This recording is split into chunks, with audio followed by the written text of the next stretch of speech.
You deserve to live inside of a mind that is not full of limiting beliefs.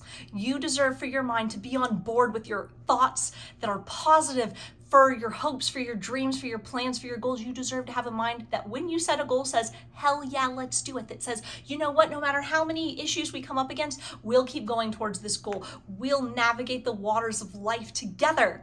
But you and I both know that is not the way that our mind probably has worked for a very long time. Instead, it has been filled with a whole bunch of potholes of limiting beliefs where you take 2 steps forward and 3 steps back. You start to do something and you think of a billion reasons why you can't, or your body just stops you, or whatever. And to be honest with you, I am over it, which is why I am teaching for free in this mini series exactly what those limiting beliefs are doing, how they formed, how they can be undone so that you can release them from your subconscious forever. And now let's get into video 3 in this mini series where we talk about the way that your subconscious formed its protection mechanisms to begin with. Let's get into it.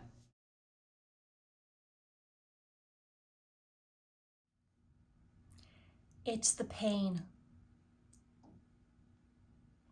It's the pain of the original wound. That is what your mind used to create its protections to begin with. It used the pain to justify needing to shut down this part of your life. It hurts so much, I know, because I've been through it. And that is an understatement. And I know you have too. It hurts so much to have those things taken away from us. And it hurts so much to have those negative things introduced to us. That pain is too much. It's too much to handle. It's too much to hold. But it's especially too much to handle and too much to hold if you are a child. If you are completely vulnerable in this world. If you're starting a new job, starting a new relationship, starting a new city. If you are open to the possibilities of life and you cannot help but be like this when you're a child. The very deepest part of you is exposed, and we are meant to be protected through this time. We are meant to have parents that protect us no matter what. I'm sorry, the world's not perfect. I know that, but that's not how we evolved. We evolved as beings on this earth, biologically, in groups where we were protected. We are going to be protected. When we cry out in pain, our cry will be heard and we will be taken care of. Our nourishment will be met. We are connected to everyone else. We're connected to the earth. We're connected to spirit. We're meant to be taken care of. And the brain that your DNA builds does not understand hurting a child, withdrawing resources, withdrawing love, living in lack, living in poverty, not having money, you not having something while somebody else has it. Pain. It's too much for the young, vulnerable psyche to hold. And when we are faced with that much traumatic energy, what starts happening is it starts causing real damage in our mind. And that's where the protection mechanisms come in. You have inbuilt protection mechanisms all over your body. You eat something that's probably going to poison you, you feel sick and you throw it back up. You start stepping on something that's sharp, it starts penetrating your skin and you automatically pull your leg back from it. We have reflexes. Your mind has this reflex also to protect you from pain, but this is psychological pain. So when you were young and vulnerable, if you experienced a psychological pain, which can be something as simple as not getting something when you got it every single time before that, it is abandonment. It is pain.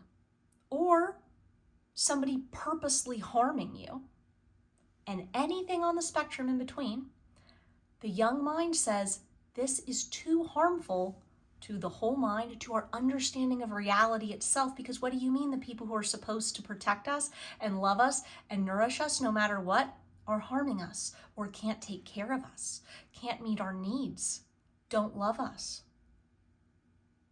You know what? That's too much to understand. That's too much to handle. That's too much to hold. And if we accept that, our entire mind is going to be broken. We'll never trust again. How will we get resources? You know what?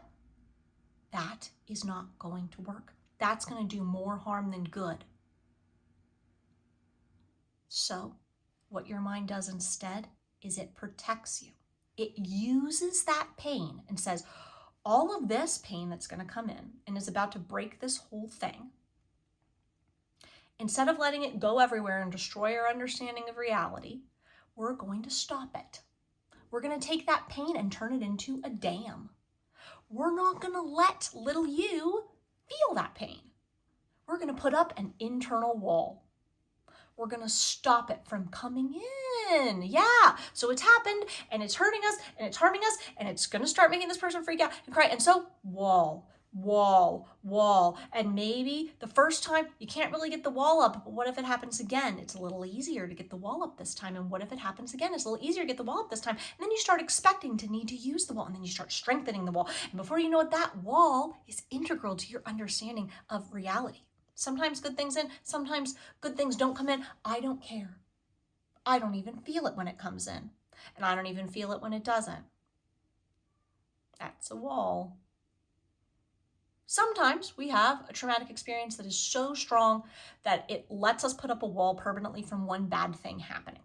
And I experienced this because, okay, this is my personal trauma. You can skip this moment if you want. It's not insanely traumatizing. Like, it's not graphic, but my father passed away when I was 11 years old. And that was so traumatic. And it is traumatic. It is a bad thing. I know that.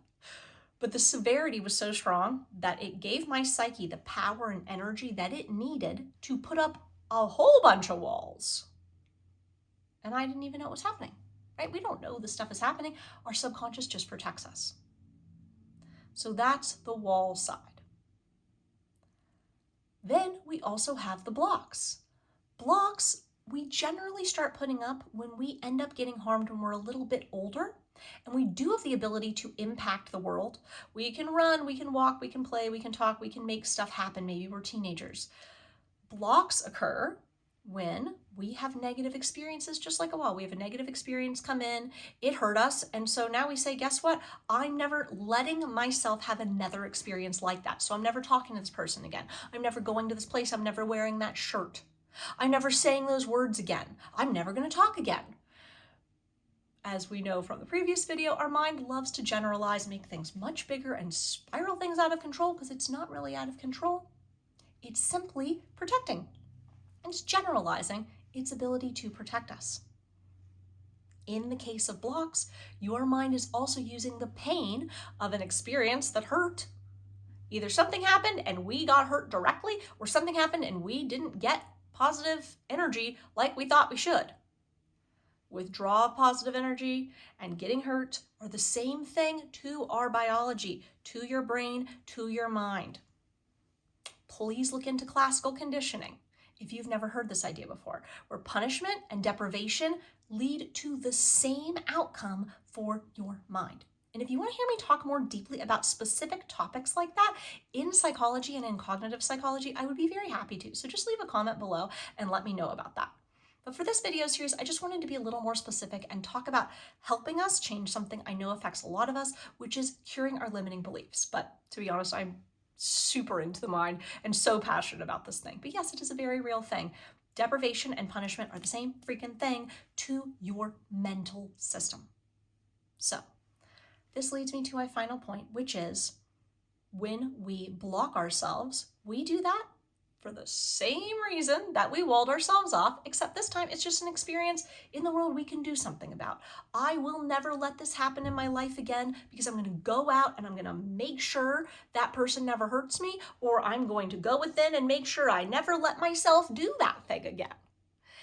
And we live our lives building these things up. It's sometimes, like I said before, for my personal example, sometimes it happens all at once and all of a sudden you have a bunch of walls, all of a sudden you have a bunch of blocks. But a lot of times we build these up slowly over time. We get more and more evidence and we help that protection mechanism protect us even more. So this brings us to the nexus point. This brings us to the actual key, which you now have in your hand. I just want to now teach you how to use it. In the next video in this series, I'm going to teach you how to take this understanding that your mind uses the pain of an experience that is traumatic to your mind, uses the pain of that trauma to create your block. It uses the pain of that trauma to create that wall. Now that you know this, you have the key. Let me show you how to put that in the lock and help your subconscious unlock itself and show you what it needs to drop the limiting belief system. All right, so come join me for the next video in the series. We are going to go even deeper down the spiral to see into our subconscious and heal it. I will see you there.